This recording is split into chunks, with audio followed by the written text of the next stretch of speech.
Hindi na siya gumagalaw eh. Huwag niyo naman sabihin. Ay, siya, ay naku, sinasabi ko naman dapat hindi na tayo tumuloy din eh.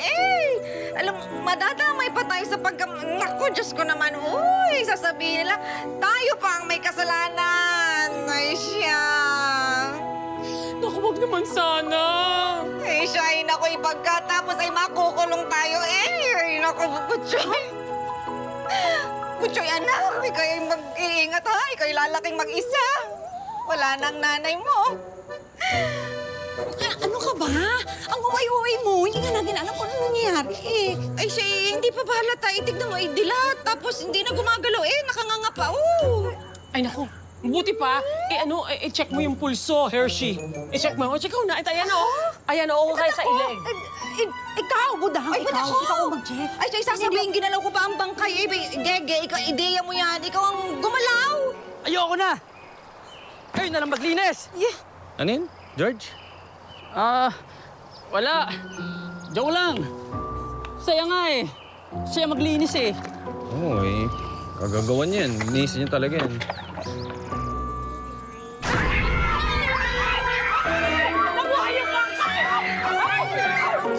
Ay, naglaway. Ay, ano ba yan? Ay, ano nangyari? Ay, Ason? ano ginagawa niyo dito? Kasi akala namin kung ano hindi ko namin alam eh. Hindi ka gumagalaw. Pero nakadilat yung mata mo. So, akala namin ano nangyari sa'yo. Pasensya na. Minsan kasi dilat ako matulog. May lahing goldfish pala, ere eh. Dilat 20 Ate Azon, gusto po kasi namin ikaw bisitahin dahil alam namin mag-isa ka. Tapos, ayun. Oo nga po, Ate Azon. Gusto nga po namin makabawi po sa inyo. Saka po, gusto ko po ulit matikman yung luto niyo.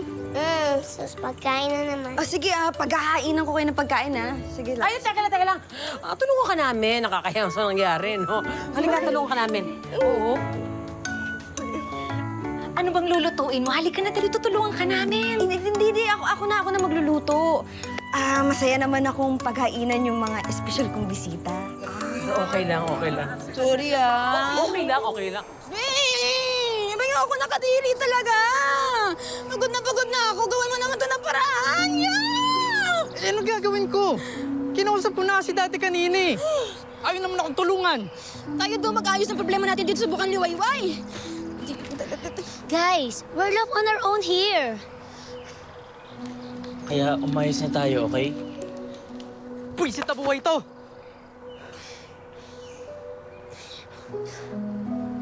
Pero alam nyo, naiintindihan ko kayo. Ganyan-ganyan din yung mga pinagdaanan ko dati. Kung ano yung kinalalagyan nyo ngayon, naranasan ko na yan. Marami ng dagok na dumating sa buhay ko na nagpabago ng pananaw ko sa buhay. Mayaman po kayo dati?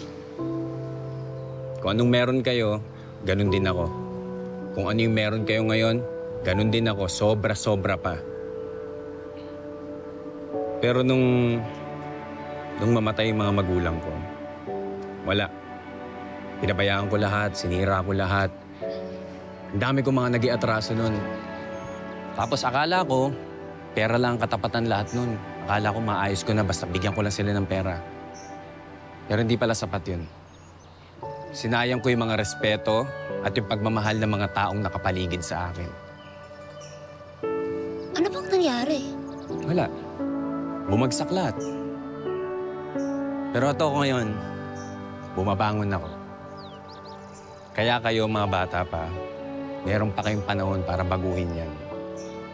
Huwag niyong hayaan na ang panahon pa ang bumawi sa inyo at bumawi ng lahat kung anong meron kayo ngayon. Pahalagahan ninyo ang lahat ng meron kayo. Kung hindi, magiging huli na ang lahat.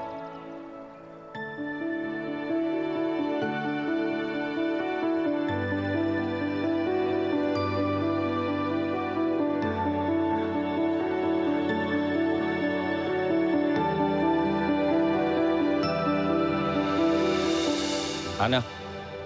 Alis muna kami.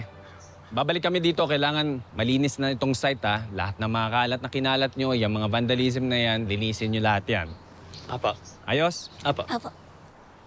At huwag niyo nang isipin na tumakas. Ha? Paano na ako may tatakas? Eh, kinuha mo yung susi ng kotse namin, yung gamit namin, tsaka yung mga ID namin. Buti naman, alam mo. Tapusin niyo na yan na mas mabilis at na mas maayos para matapos na ang community service niyo. Apa. Okay? Wag po kayo mag-alala kay Victor.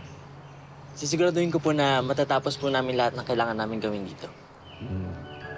Sige. Salamat, Nathan, ha? Apa. Ikaw na bahala sa kanila. Apa. Sige.